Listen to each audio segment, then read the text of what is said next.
Tahukah kamu siapa sosok Prabowo Subianto? Lahir pada 17 Oktober 1951, Prabowo Subianto Djojo Hadikusumo adalah nama yang tak terpisahkan dari sejarah modern Indonesia. Namun, jauh sebelum menjadi presiden ke-8, kisahnya dimulai dari sebuah latar belakang yang luar biasa.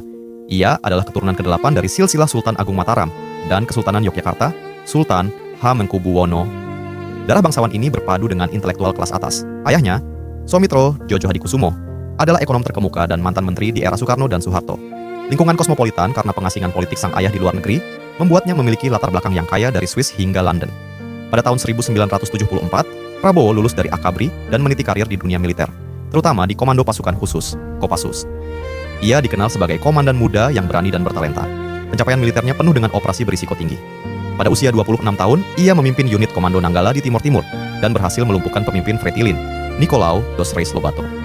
Kemudian, pada tahun 1996, ia memimpin operasi Mapenduma untuk membebaskan peneliti yang disandera OPM di Papua.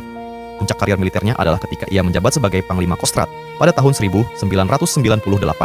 Namun, karir ini berakhir dengan kontroversi.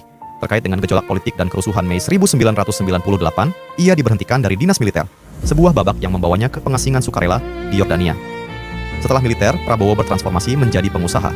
Ia bergabung dengan bisnis saudaranya, Hashim Djojo Hadikusumo, dan mengakuisisi perusahaan pulp kertas, Kiani Kertas, yang kemudian diubah namanya menjadi Kertas Nusantara.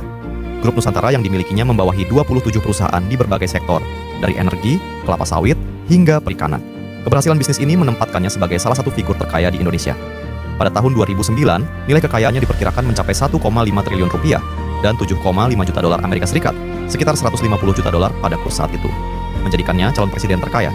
Selain bisnis, ia aktif beradvokasi. Ia menjadi Presiden HKTI, Himpunan Kerukunan Tani Indonesia, Ketua Umum APPSI, Asosiasi Pedagang Pasar Tradisional Indonesia, dan Presiden IPSI, Ikatan Pencaksilat Seluruh Indonesia, membuktikan kepeduliannya pada sektor agraria dan budaya. Pada tahun 2008, ia mendirikan Partai Gerindra dan memulai perjuangan politiknya. Ia mencalonkan diri sebagai Wakil Presiden pada tahun 2009 dan sebagai Presiden pada tahun 2014 dan 2019. Namun selalu harus menerima kekalahan.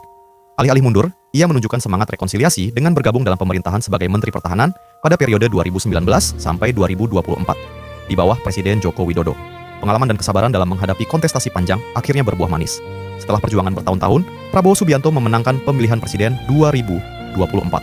Pada 20 Oktober 2024, ia dilantik sebagai Presiden Indonesia ke-8. Kisahnya adalah cerminan dari ketekunan, kemampuan untuk bangkit setelah kegagalan, dan pengabdian panjang. Dari prajurit elit hingga Menteri Pertahanan, dan kini pemimpin tertinggi bangsa. Prabowo Subianto, tokoh yang membuktikan bahwa jalan menuju puncak kekuasaan mungkin berliku dan membutuhkan lebih dari satu kali upaya.